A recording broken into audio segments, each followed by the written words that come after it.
But think, you servants of the Lord, blind in your obedience, that but for the treason of Beregond, Faramir, captain of the White Tower, would now also be burned.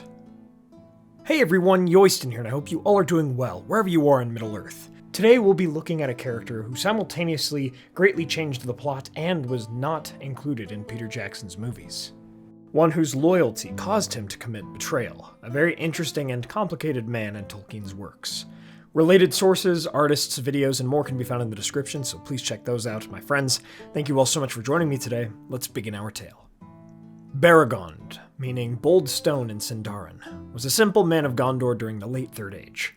While we do not know his exact age, he did have two sons of his own, Bergil and Borlas. Since Bergil was 10, we can assume Beregond was likely in his 40s during the events of the War of the Ring. His ancestors used to live in Ithilien and then in the shadow of the White Mountains, so he had blood from all around Gondor. He also served with one named Iorlas, who was either his brother or his brother-in-law. This is all to say that Beregond was quite a generic Gondorian at large, being a connection to what Tolkien may point to as having a mundane or average background, but being one who was capable of great deeds, certainly a writing maneuver, a motif that Tolkien was fond of. While Beregond must have served Gondor, Minas Tirith probably all his life, rising to the position of guard of the Citadel, one who knew the different passwords of the 7 gates of Minas Tirith's rings, he still had some more elite type of connections, or was a self-made man well enough to rise to such a position. We meet him when he introduces himself to Pippin, being assigned to the Hobbit as a mentor of sorts, though perhaps we realize that Pippin has, in some ways, more similarities to his son Bergil, developing a friendship with him as well, as they would look out over the Great Gate of Minas Tirith together and watch the incoming soldiers. As for Beregond and Pippin, they spoke of Gandalf, and a bit of Aragorn and Rohan, and it quickly became clear to Beregond that the Hobbit, who did remind him of a child of his own realm, had braved more dangers than most men of Gondor who had grown old. Due to the location of Minas Tirith, I would doubt that most Gondorians forgot about the danger outside their walls, ever looking towards the mountains and darkness of Mordor across the fields of Pelennor, River Anduin, and Ithilien. And this was particularly true of Beregond. He knew the dangers that they faced, and that was also where, I think, some of his love for Faramir came from. As we see Pippin and Beregond take multiple meals together throughout the tale and speak to each other, we know that Beregond loved Faramir and respected the captain. However, due to later events, and the lives Beregond would need to take to save Faramir's life, we do know that not every guard of Gondor felt this way. Why Beregond loved him so is unknown to us. Perhaps he was a guard for the captain when he was in Minas Tirith, or at some point Beregond served with Faramir in Osgiliath or Ithilien. But either way, it is clear that he had such admiration for that captain that some others did not share, at least not enough to step up when the time came. When Faramir returned to the city, hounded by Nazgul, Beregond spared not a moment before rushing forth to ensure his lord made it safely through the gates, despite the fear that the Nazgul caused. Obviously, Gandalf helped a lot with that, but Beregond would do what he could. Yet he was stricken with grief when Faramir was sent forth once again, and this time returned barely clinging to life, having been pierced by a poisoned dart. Yet he held his guard and clung to hope that his lord would survive. During the siege of Minas Tirith, Pippin would find him guarding the citadel, and would quickly tell him that Denethor had gone mad, and planned to burn himself and Faramir in the silent street. Pippin asked if there was anything that Beregond could do, and that if there was, he should. Beregond responded that those donning silver and black could not leave their post but by the order of their lord. Pippin said he would have to choose between a madman's orders and Faramir's life, before going to find Gandalf near the walls. By the time he and Gandalf had returned, Beregond had gone. They found that he had come to the silent street, had slain the gate porter, taken his key, and slew 2 more guards, holding the doors and attempting to interrupt the commands of Denethor, who wished him slain. Gandalf and Pippin reinforced Beregond in their own way, ending the bloodshed, pushing through to Faramir and Denethor. At this, Denethor attempted to slay Faramir with a sword, and Beregond came between Denethor and Faramir, stopping this from happening. Beregond, of course, felt horrible guilt for these killings, but in his haste, and in defense of himself and his lord, he had found it necessary. Beregond helped escort Faramir to the Houses of Healing, wishing to return the key to the Lord of the City, to Faramir.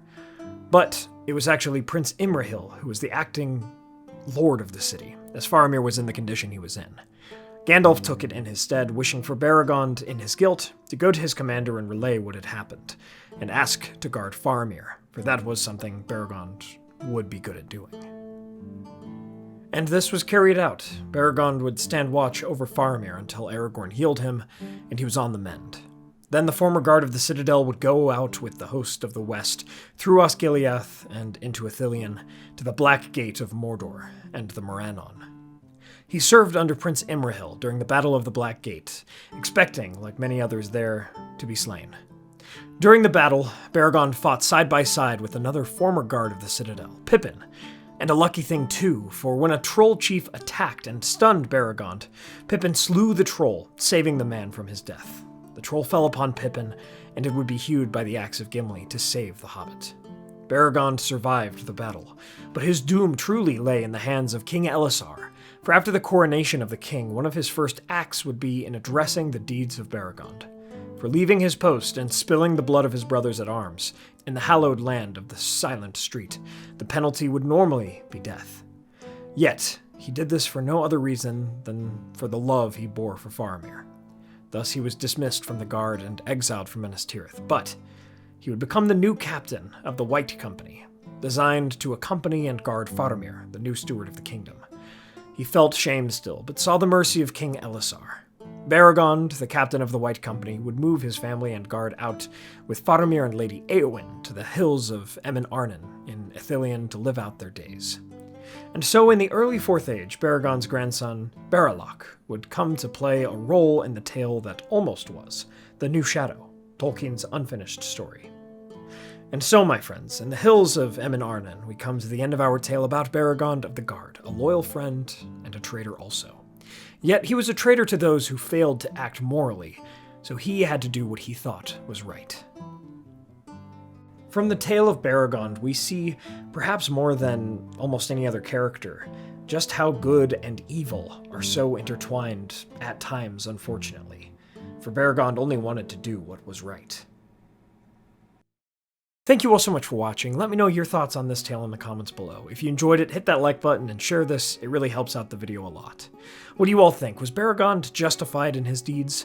I like Beregond, and he is a great example of a tragically mixed character who only ever wanted to do what was right. If you'd like to support the channel, please consider getting some candles from our friends Mythologie Candles, or order some Whatever United Cutlery, Lord of the Rings swords, statues, and other replicas from Castle Kon, who does international shipping, and use the code WEST at checkout, and please check out our merch. Again, Castle Kon has some new items, such as Aiglos, the Helm of Helm Hammerhand from the War of the Rohirrim anime, so check all that out. Join our memberships and Patreon for access to our Discord server and our monthly podcast. Thanks to our Valar tier patrons and YouTube members: Ed Patterson, ComicNut64, Brian Hunley, Peter Shepard, John Hume, Reese Jenkins, Arthur Merlin, Theodore, Zumi, Toads Morgan, and Jody Weasel. Thank you so much to all of our patrons. It really means a lot. Please subscribe and hit that bell button to join the Men of the West and all of the Free Peoples today. I'll see you all again next week with a lesser character's history on the less well-known characters of Rohan. My friends, thank you all so much for joining me on this adventure. Until the next one.